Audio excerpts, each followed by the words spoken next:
Scaffolding यानी कि मचान। कंस्ट्रक्शन साइट्स पर इसे हर रोज देखा जा सकता है, लेकिन इसकी सुरक्षा एक बहुत ही गंभीर विषय है।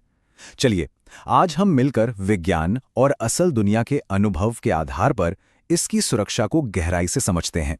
और इस पूरे विश्लेषण की नींव है हनुमंत गोडसे का अनुभव। वो एक अनुभवी ट्रेनर हैं और उनके लिए ये सिर्फ नियम नहीं है, ये लोगों की जान बचाने का विज्ञान है। और यहीं पर इस विषय की सबसे बड़ी सच्चाई छिपी है। एक स्कैफोल्ड जो काम के लिए तो बहुत जरूरी है, पर अगर जरा सी भी चूक हुई तो यही अस्थायी ढांचा एक स्थायी खतरा बन जाता है। यहां दांव पर लोगों की जिंदगियां लगी हैं। तो चलिए, सबसे पहले इसके पीछे की साइंस को समझते हैं, क्योंकि खतरों को कम करने का पहला कदम यही है। ये सिर्फ लोहे के पाइपों का ढेर नहीं है, नहीं, ये एक पूरा इंजीनियरिंग सिस्टम है। और इस सिस्टम की एक भी कड़ी कमजोर हुई तो नतीजा तबाही हो सकता है। तो आखिर ये स्कैफोल्ड होता क्या है? सीधी सी भाषा में कहें तो ये ऊंचाई पर काम करने के लिए बनाया गया एक टेम्परेरी प्लेटफॉर्म है। और इसका एक ही मकसद है, बस एक, काम करने वालों को एक मजबूत सेफ जगह देना। अच्छा, तो अब देखते हैं कि ये पूरा सिस्टम काम कैसे करता है। सबसे पहले आते हैं ये सीधे खड़े पाइप, जिन्हें कहते हैं वर्टिकल स्टैंडर्ड्स। इनका काम है पूरे स्ट्रक्चर का और उस पर मौजूद हर चीज का सारा वजन उठाकर सीधा जमीन तक पहुंचाना। आप इन्हें स्कैफोल्ड की रील की हड्डी समझ सकते हैं। फिर आते हैं लेजर्स, ये आड़े वाले पाइप। ये वर्टिकल पाइप्स को आपस में बांध कर रखते हैं। सोचिए जरा, अगर ये ना हो तो क्या होगा? सारे सीधे पाइप्स किसी भी तरफ झुक जाएंगे। तो लेजर्स का काम है ढांचे को दाएं बाएं हिलने से रोकना और उसे मजबूती देना। इसके बाद नंबर आता है ट्रांसम्स का। ये पाइप लेजर्स के ऊपर लगते हैं और इन्हीं के ऊपर रखे जाते हैं वो फट्टे या प्लैंक्स जिन पर मजदूर खड़े होकर काम करते हैं। मतलब ये सीधे सीधे उस वर्किंग प्लेटफॉर्म को सहारा देते हैं। और ये तिरछे पाइप, इन्हें कहते हैं ब्रेसिंग सिस्टम। ये तो समझ लीजिए कि स्कैफोल्ड का सुरक्षा कवच है। हवा का जोर हो या वजन एक तरफ ज्यादा हो जाए, ये ब्रेसिंग ही है जो पूरे ढांचे को किसी भी तरफ झुकने या हिलने से रोकती है। ये सबको एक साथ जका कर रखती है। और आखिर में एक हिस्सा जो शायद सबसे जरूरी है, नींव, बेस प्लेट और सोल प्लेट। ये वर्टिकल पाइप के ठीक नीचे लगते हैं, जमीन पर। इनका काम है पूरे स्कैफोल्ड के वजन को एक बड़ी जगह पर फैलाना ताकि जमीन धंसे नहीं। सीधी सी बात है, अगर नींव ही कमजोर होगी तो पूरी इमारत गिर जाएगी, है ना? तो अब जब हम समझ गए हैं कि ये बनता कैसे है, तो ये भी जानना जरूरी है कि आखिर गड़बड़ होती कहाँ है। देखिए, सबसे बड़े खतरे हैं ऊंचाई से गिरना, पूरे के पूरे स्कैफोल्ड का ढह जाना, ऊपर से किसी चीज का गिरना और बिजली की तारों से कांटेक्ट। और ये ऐसी गलतियां हैं जिनकी कोई माफी नहीं होती। तो इन खतरों को जानकर घबराना नहीं है, इनसे बचने के पक्के तरीके भी मौजूद हैं।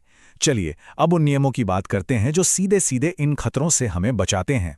स्कैफोल्ड खड़ा करने से भी पहले कुछ बातें बहुत जरूरी हैं। पहला, काम एक कॉम्पिटेंट पर्सन की निगरानी में हो। दूसरा, सारे खतरों का एनालिसिस किया जाए। तीसरा, जमीन मजबूत और समतल हो।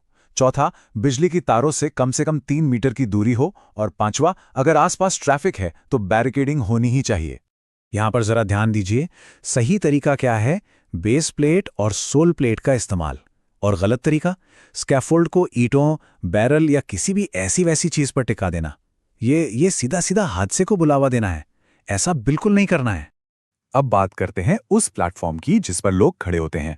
ये प्लेटफॉर्म पूरी तरह ढका होना चाहिए, बीच में कोई गैप नहीं। चौड़ाई कम से कम 600 mm हो। ब्रेसिंग तो पूरे स्ट्रक्चर में जरूरी है ही।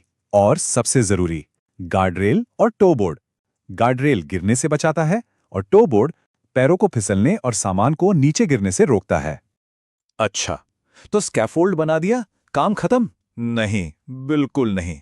सुरक्षा कोई एक बार का काम नहीं है, ये एक लगातार चलने वाली प्रक्रिया है। इसमें आती है निगरानी और इंस्पेक्शन। चलिए देखते हैं कैसे।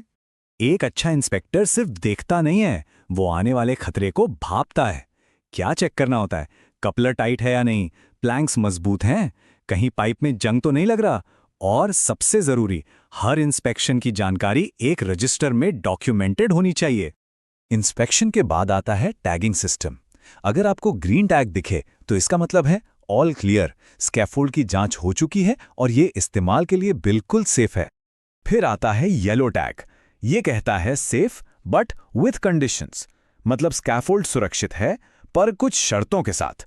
हो सकता है टैग पर लिखा हो कि सेफ्टी बेल्ट पहनना जरूरी है, या इस पर एक साथ 2 से ज्यादा लोग नहीं चढ़ सकते, और इन शर्तों को मानना बहुत ज्यादा जरूरी है। और आखिर में रेड टैग, ये एक सीधी सादी चेतावनी है, डेंजर डू नॉट यूज। इसका मतलब है कि स्कैफोल्ड अनसेफ है और किसी भी हालत में इसका इस्तेमाल नहीं करना है, जब तक इसे ठीक करके दोबारा ग्रीन टैग न मिल जाए। अब बात करते हैं कि जब इन नियमों को तोड़ा जाता है तो असल में होता क्या है। ये सिर्फ थ्योरी नहीं है, ये असली दुनिया के नतीजे हैं। ये आंकड़े नहीं, ये इंसानी जिंदगी की कहानियां हैं। एक मजदूर 18 फीट की ऊंचाई से नीचे गिर गया। क्यों? वजह बहुत छोटी थी, वहां गार्ड रेल नहीं था। बस एक छोटा सा सेफ्टी फीचर नहीं था और एक जान चली गई। और ये सिर्फ एक कहानी नहीं है।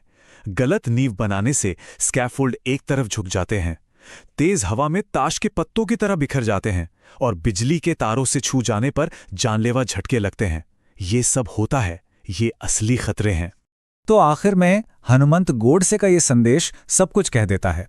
स्कैफोल्डिंग की सुरक्षा सिर्फ कुछ नियम नहीं है, ये उन परिवारों की तरफ हमारी जिम्मेदारी है जो हर शाम अपने किसी अपने के घर लौटने का इंतजार करते हैं।